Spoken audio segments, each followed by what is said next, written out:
Los problemas sociales son algo que nos deberían interesar a todos, no solo a los estudiantes o a los políticos, sino a toda la población en general. Es por eso que creamos Equilibrium Podcast, un podcast donde podrás encontrar conversaciones acerca de la economía, la política, la filosofía y hasta las finanzas para acercarte un poco más a la realidad y al entorno en el que todos vivimos. Creemos en la socialización del conocimiento, por eso distribuimos este podcast en diferentes plataformas para que llegue a muchas personas y todos puedan tener acceso a la información que acontece hoy en día. Porque denunciar los problemas es un acto de rebeldía. Bienvenidos a Equilibrium Podcast. Bienvenidos a este primer capítulo de nuestro podcast Equilibrium. Me encuentro aquí con mi amiga Paulina. Paulina, ¿cómo estás? Cuéntanos qué es este podcast, cuál es la idea, por qué estamos aquí. Hola, pues primero que nada estoy muy feliz de estar contigo en este podcast. Y pues bueno, nosotros construimos la idea de este podcast pensando en hablar acerca de temas de economía, de historia, de finanzas, hasta de filosofía, incluso también de política. Y creemos que el conocimiento debe de ser socializado y que todos deben poder tener acceso a él. Entonces, bajo ese lema, nosotros nos regimos. Creemos que todas las personas deben de conocer los problemas que acontecen no solo en México, sino también en el mundo. Entonces, por eso estamos aquí, porque tenemos una voz, porque tenemos algo que decir acerca de lo que pasa en nuestra sociedad. Y pues básicamente es eso. Por eso creamos este podcast. Exacto, y pues como dice Paulina, somos dos estudiantes muy emocionados de estar aquí en nuestro primer capítulo. Pero bueno, antes de empezar, me presento. Mi nombre es Elliot Bradley y actualmente estoy cursando el 5º semestre de la licenciatura en Dirección Financiera en el ITAM. Y bueno, les platico un poco sobre mí. Cuando yo iba en primer semestre, llevábamos una materia que se llama Problemas de la Realidad Mexicana, perdón, Problemas de la Civilización Contemporánea, donde leemos sobre varios temas. La segunda parte del curso la cargan más al tema económico. Entonces ahí fue donde por primera vez empecé a leer sobre economía y me llamó bastante la atención. Al finalizar mi primer semestre me dediqué gran parte de las vacaciones de diciembre a investigar simplemente por pura curiosidad y puro amor. Hice algunos escritos sobre historia de la economía, sobre desigualdad social en México, sobre cómo la sociedad ha implementado lo que es el liberalismo, el keynesianismo, el neoliberalismo, la crisis del 2008, la crisis de 1929. Pero bueno, esos serán otros temas que hablaremos en otros capítulos. Entonces sí, puedo decir que soy un aficionado de la economía. Me importan mucho los temas económicos y políticos, también los temas de las finanzas. Y como ya les había mencionado Paulina, van a ser temas que vamos a hablar en distintos capítulos. Pero bueno, ¿por qué no nos cuentas un poco de ti, Paulina? ¿Quién eres? ¿Qué es lo que haces? ¿Cuáles son tus intereses? Bueno, pues me presento, yo soy Paulina Montiel y estoy en mi 5º semestre de Economía en el ITAM y en mi 7º semestre de Ciencias Políticas en la Facultad de Ciencias Políticas y Sociales en la UNAM. Y pues básicamente yo me considero una activista feminista por los derechos de las mujeres y mi principal vocación, y creo que el objetivo por el que entré a economía, es poder acabar con la desigualdad socioeconómica en México, que yo considero es el principal problema que tenemos en este momento. Y pues nada, me interesa mucho la política, la economía conductual principalmente. Me gusta mucho la filosofía política y pues nada, creo que eso básicamente me describiría muy bien. 2 carreras, no inventes, eres la única persona que conozco que estudia 2 carreras, bueno, una carrera externa al ITAM. Entonces, la verdad, por esa parte, mis respetos y muchas felicidades. Gracias. Pero, pues bueno, empecemos con este capítulo. El primer tema que elegimos es un tema muy importante, como ya les comentó Paulina.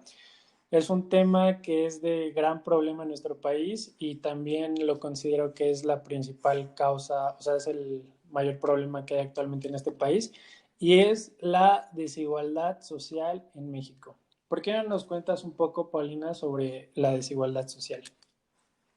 Bueno, pues la desigualdad social a mí me gusta explicarla en términos que todos puedan entender, como que no todos partimos del mismo escalón, como si la vida fuera una escalera, no todos partimos del mismo escalón. O sea, hay gente que está más arriba de nosotros y que tiene más oportunidades por eso, y las personas que están abajo, desafortunadamente, no van a poder subir debido a la poca movilidad social que hay en el país y en general en América Latina. Entonces, la desigualdad social es un problema que está muy presente en México. Yo creo que uno de los factores más importantes que perpetúan la desigualdad social y económica es el capitalismo como se maneja en este momento, ¿no? O sea, el laissez-faire irregulado y que privilegia los intereses empresariales por encima de los sociales. Y bueno, un dato interesante es que actualmente el 1% más rico de la población mundial posee la riqueza del 99% restante de la población. Y como un dato interesante, en 2015 solo 62 personas en todo el mundo poseían la riqueza de 3.600 millones de personas, que sería la mitad del mundo más pobre. Y bueno, una característica o más bien una causa de la desigualdad social, muchas veces es la evasión fiscal y los privilegios fiscales que se le dan a las empresas, no solo en México, sino también en todo el mundo, porque, bueno, en México está sobreregulado eso de los impuestos, pero en realidad durante muchos sexenios, desde Felipe Calderón desde Fox hasta Felipe Calderón y Peña Nieto, privilegiaron a las empresas y pues hicieron que pagaran menos impuestos de los que deberían, ¿no? En realidad, los ciudadanos comunes, los ciudadanos de a pie, pagan más impuestos que los empresarios. O sea, esa es una realidad en México. También otro factor que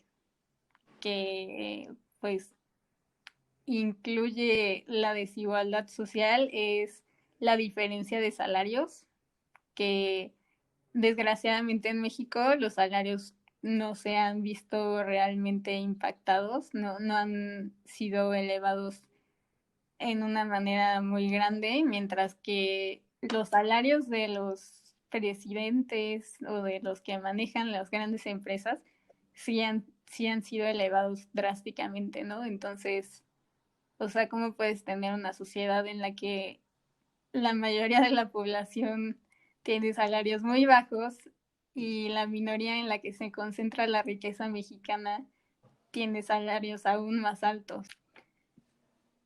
Y bueno, como otro dato, en América Latina, bueno, América Latina y el Caribe es la zona más desigual del mundo. Y en 2014 el coeficiente de Gini, que es un coeficiente que mide la desigualdad pues social y económica en el mundo, siendo cero como la menos desigual y uno la más desigual, se encontraba América Latina en 0.809. Entonces, es un número bastante alarmante, considero yo. Claro, sí, es bastante la desigualdad que se ve en América Latina. Y bueno, si nos enfocamos un poco en México, México actualmente forma parte del G20, que son las 20 economías más grandes a nivel mundial. Este grupo de economías representan el 90% de toda la riqueza a nivel mundial. Y México me parece que es la quinceava economía de este grupo. Sin embargo, ¿qué tanto influye la desigualdad social a la hora de la distribución de los ingresos en México? Bueno, como ya nos había comentado Paulina, podemos ver a la desigualdad social, la movilidad social, como si lo analizamos, como ya había mencionado, de una escalera, no todos partimos del mismo escalón. Por lo tanto, hay personas que ya nacen privilegiadas a comparación de otras personas. Para que se den una idea, bueno, en México nos regimos por una democracia y en una democracia es fundamental que todos los individuos tengan las mismas oportunidades para ascender a las sociales. Si dividimos en 5 las clases sociales, el porcentaje le correspondería a un 20%. Es decir, el 20% de la clase social más baja a lo largo de su vida va a poder ascender a la clase social más alta. Sin embargo, esto no pasa en México. Esto es como lo ideal. Pero en México este porcentaje es tan solo del 2.6%. Es decir, en México tan solo el 2.6% de las personas más pobres a lo largo de su vida van a lograr ascender a la clase social más alta. Sin embargo, ¿a qué se debe esto? Bueno, hay muchos factores. Por ejemplo, voy a tocar lo que es el tema educativo y el tema de discriminación laboral. Pero bueno, antes de pasar a estos temas, tengo que decir que incluso esto es una generalización a nivel nacional. En el país hay ciertas entidades donde se sufre más desigualdad que en otras entidades. Por ejemplo, una persona que nace en el norte tiene 3 veces más probabilidad de lograr ascender a las distintas clases sociales a comparación de una persona que nace en el sur. Una persona que nace en el sur, si nace pobre, tiene un 67% de probabilidades de permanecer pobre, mientras que una persona del norte, solo el 23% de los que nacen pobres se van a quedar pobres. Así que hay diferentes matices en el país sobre la desigualdad. También otro dato interesante, como ya les había mencionado, es la mala distribución de los ingresos en México. Actualmente las 4 personas más ricas en México son Carlos Slim, Alberto Balleres, eh, Germán Larrea y Salinas Pliego. La fortuna de estas 4 personas en el 2002 representaba el 2% del PIB nacional. Sin embargo, para el 2015 esta cifra ascendió a un 10%. Es decir, tan solo las 4 personas más ricas de este país poseen el 10% de la riqueza nacional. Sin embargo, ¿qué pasa si nos vamos a un número mayor? Simplemente al 1% con las personas más ricas en este país. Bueno, pues el 1% de las personas más ricas en este país son aproximadamente 125,000 mexicanos. Estos 125,000 mexicanos con más recursos representan el 43% de la riqueza a nivel nacional. Es decir, si analizamos esto como un pastel, imaginemos un pastel donde hay 10 rebanadas. Estamos hablando que a una sola persona le tocan 4 rebanadas de este pastel, mientras que las 10 restantes se tienen que repartir con las otras 99 personas de este país. Es decir, es un sesgo enorme de la mala distribución que hay en este país. Sin embargo, ¿qué otros factores determinan la desigualdad social en México? Bueno, pues otro factor es la educación en México. La educación en México es también un tema muy importante para estudiar la desigualdad social, ya que no todos tienen acceso a ella. Por ejemplo, en las zonas rurales hay lugares en donde no hay escuelas, no hay ni siquiera escuelas primarias ni secundarias, ya no se diga universidades. Y por lo mismo de que son zonas muchas veces poco desarrolladas, sus posibilidades se ven muy limitadas. Entonces la desigualdad empieza con la educación definitivamente. Claro, también me faltó mencionar cuando había dicho que hay varias matices de desigualdad en este país, como ya dijo Paulina, hay muchas comunidades que la viven muy mal, por ejemplo, los indígenas. Las comunidades indígenas, el 96% son pobres, principalmente porque se debe a una discriminación de su color y pues muchas de ellas no hablan español, entonces obviamente no gozan de las mismas oportunidades y la mayoría de estas comunidades se ubican en el sur del país. Bueno, otro elemento muy importante para considerar en este tema es el círculo o ciclo de la pobreza que ha sido ampliamente estudiado, por ejemplo, por el Colegio de México o el Centro de Estudios Espinosa Iglesias, que básicamente este círculo nos explica cómo, por ejemplo, si una persona nace pobre, es muy probable que muera pobre y que sus hijos y las generaciones más adelante también sean pobres, ¿no? Entonces, o sea, eso demuestra la baja movilidad social que existe en el país y es una condición que se perpetúa de generación en generación, o sea, casi como si la pobreza se pudiera heredar. Y bueno, hablando de la pobreza y la desigualdad, quienes más lo sufren son las mujeres por la misma desigualdad de género que existe en el país.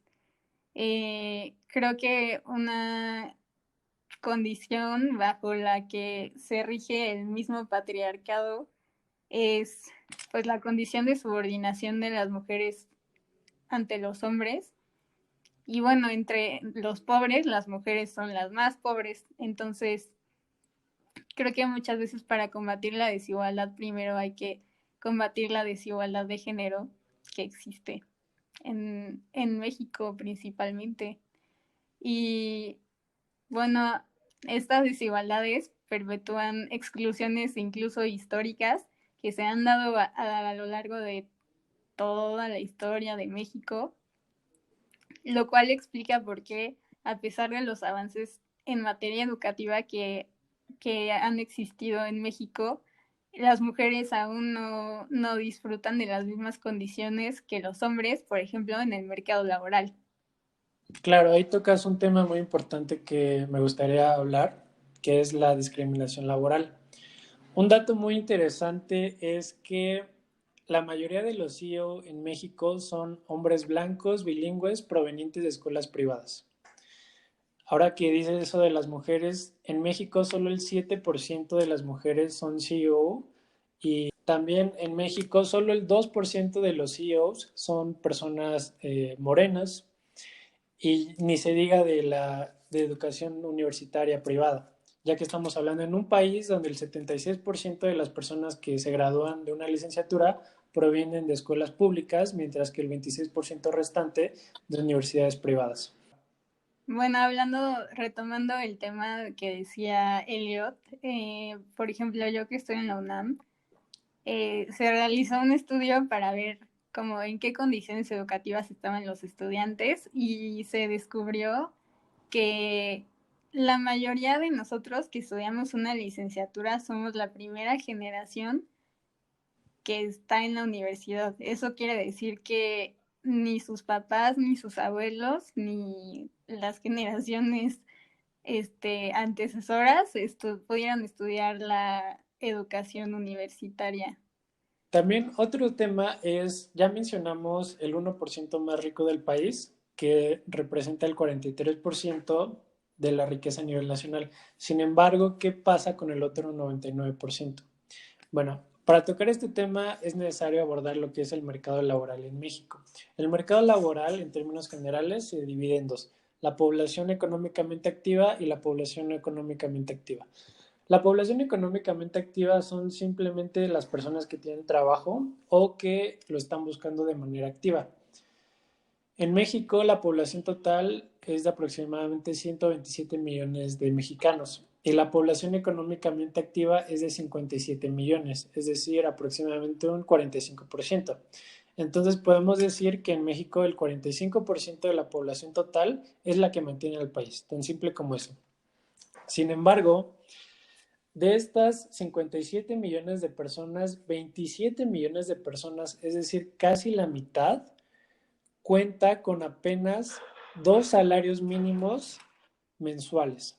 Es decir, la mitad de las personas que mantienen a este país tienen un ingreso mensual menor a 6,000 pesos. Sin embargo, ya les había mencionado que la riqueza de las 4 personas más ricas en este país ha aumentado del 2% del PIB al 10% del PIB en aproximadamente 13 años. Y aquí una pregunta clave es qué pasa con el salario mínimo del país, porque ya vimos que la mitad de las personas que mantienen este país viven con 2 salarios mínimos al mes. Entonces es de esperar que sea un buen salario mínimo. Lamentablemente esto no es así. Mientras que en este país los ricos cada vez se hacen más ricos, no pasa con los pobres. Los pobres lamentablemente cada vez se hacen más pobres. El salario mínimo en los últimos años se ha ido adecuando conforme a la inflación. Es decir, si la inflación del 2017 al 2018 fue del 4%, el salario mínimo en ese año aumentó aproximadamente en un 4%. El salario mínimo en el 2018 era de unos 88 pesos. Para el 2019, nuestro actual presidente lo subió un 20%. No, perdón, un 10% a 102 pesos y a 176 pesos en la zona fronteriza del país. Y en este año, en el 2020, lo volvió a aumentar un 20% a 123 pesos y 185 pesos en la zona fronteriza del país. Y hay un gran debate ahí sobre si el salario mínimo debería aumentar o no. Esto realmente es un tema más profundo que podemos hablar con mayor calma en otro capítulo.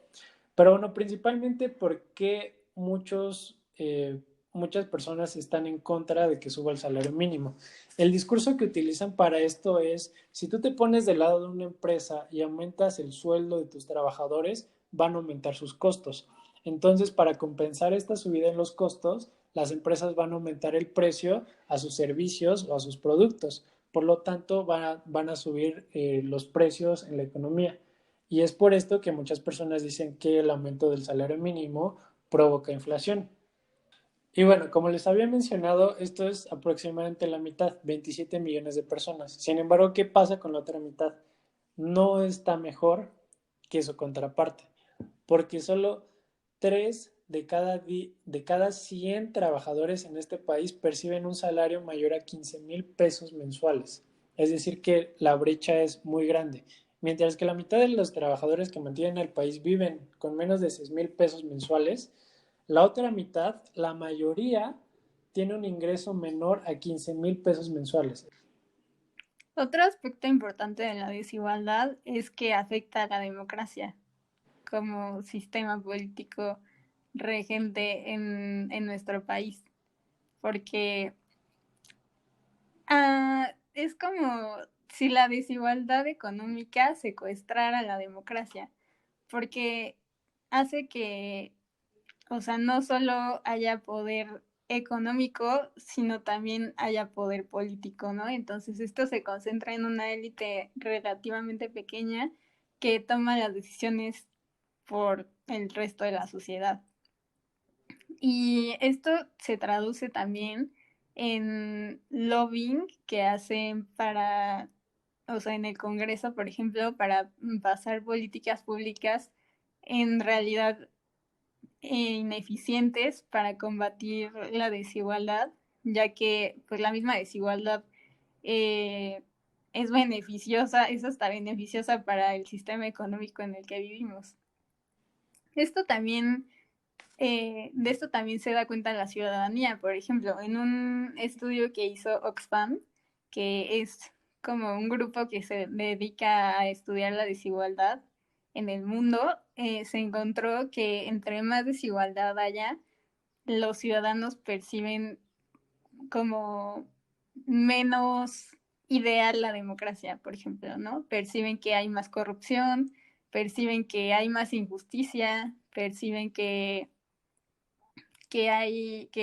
los políticos en realidad no están haciendo nada por ellos. Entonces, la desigualdad socioeconómica también se puede traducir en la destrucción de la democracia porque los intereses privados prevalecen sobre los intereses públicos gracias a esto. Y bueno, hay muchas políticas públicas que se han intentado realizar para acabar con la desigualdad social, porque bueno, este tema siempre ha sido central en el país, o bueno, ha aparentado ser central, porque digo, muchos gobiernos se han concentrado más en las empresas privadas, pero creo que debemos de apostar por un Estado que desarrolle políticas y leyes que en realidad puedan enfrentar la desigualdad, ¿no? Que sancionen a las empresas que no cumplan con las normas y que no paguen impuestos y que realmente podamos transformar las relaciones de poder que se construyen a través de la desigualdad. También creo que debemos de apostar por un modelo económico diferente que privilegie lo social para superar como esta dependencia extractivista y para, o sea, para poder diversificar la matriz productiva.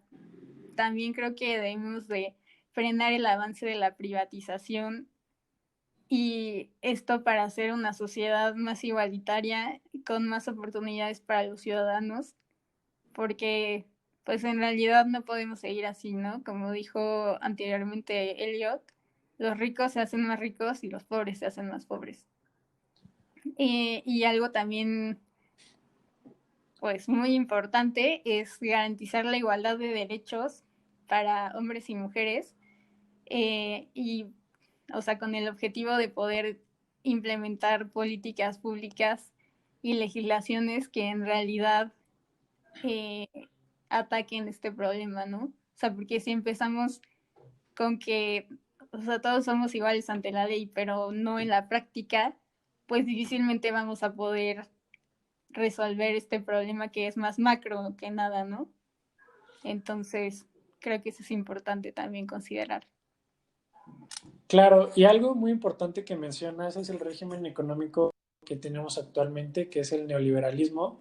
Muchos afirman que ha sido una de las principales causas por la cual la desigualdad ha aumentado, no solo en México, sino en todo el mundo. Sin embargo, ese es tema para otro episodio. Pero bueno, también mencionabas de las políticas públicas que han intentado algunos gobiernos y una muy reciente es para intentar disminuir el comercio informal. En México, lamentablemente, el 57% del comercio es informal. Pero para empezar a discutir esto, ¿qué es el comercio informal? A grandes rasgos, son todas las empresas que no están inscritas en el registro público del comercio, es decir, que principalmente que no pagan impuestos. Y aquí una pregunta muy importante es ¿por qué se opta en México por el comercio informal? Una de las principales razones, como ya mencioné hace unos segundos, es que es para ahorrarse el dinero en impuestos, porque se tienen prejuicios de que aquí en México es difícil dar de alta una empresa, porque tiene trámites pesados, es aburrido, te cuesta dinero constituirte como empresa. Y una política que implementó el gobierno en 2016 para intentar combatir esto fue que lanzó una nueva sociedad llamada Sociedad por Acciones Simplificadas, la cual tiene como objetivo impulsar poco a poco a que el comercio informal pase a la formalidad. Este es un tipo, esta es la sociedad más simple que hay porque es gratis, es por internet y en 24 horas estás constituido legalmente. Sin embargo, como ya mencioné, es muy joven esta propuesta, apenas nació en el 2016 y pues es muy difícil medir qué tanto ha contribuido a disminuir la desigualdad social en México si tan solo han pasado 4 años. También, No, uh y -huh, ahora que tocas lo del comercio informal, creo que, o sea, a la mayoría de la gente no le conviene convertirse en formal por las pocas oportunidades que les brindan, ¿no? O sea, una de ellas, aparte de pagar impuestos, sería tener seguro social. Pero en realidad nuestras instituciones, uno, no tienen la capacidad para soportar a toda la población mexicana y dos, no tienen la calidad suficiente como para que una persona quiera inscribirse al seguro social, ¿sabes? Entonces, o sea, a pesar de que pagamos impuestos y supuestamente se ven reflejados en los servicios públicos, eh, creo que el sistema tributario es tan deficiente que por eso los comerciantes optan por quedarse en la informalidad, porque en realidad no les va a traer ningún beneficio y al contrario, se van a ver afectados, creo yo, como en sus ingresos personales. O sea, lo que habría que hacer para combatir el comercio informal, más allá de registrarlos en una plataforma y como contarlos para que paguen impuestos, sería mejorar la calidad de los servicios públicos, porque claro, sin calidad de los servicios públicos, pues no no hay. hay ningún incentivo para que la gente se mueva de donde está. Sí, y bueno, esto que mencionabas de los malos servicios públicos, pues antes de que hubiera esta actual pandemia ya se veía una deficiencia en los medicamentos por parte de los hospitales públicos. Y esto obviamente se agravó con la actual pandemia. Y ahora que toco este tema es muy importante porque si bien la actual pandemia ha dejado una crisis mundial, en México es todavía mayor. Hay varios datos que indican que este año el PIB puede caer hasta 12% a comparación del año pasado. Y una cifra muy alarmante es que se prevé que al terminar esta pandemia y esta crisis, el COVID nos va a dejar a 9 millones más de mexicanos pobres en este país. Al finalizar esta crisis podemos terminar con una población de 70 millones de pobres en el país y estamos hablando con que tenemos una población total de casi 130 millones de personas. Es decir, más del 50% se va a convertir en personas pobres al terminar esta pandemia, lo cual va a ser un gran reto no solo para este gobierno, sino para todos los gobiernos a nivel global, implementar políticas públicas como monetarias para pues frenar la crisis, ¿no? Que estamos viviendo.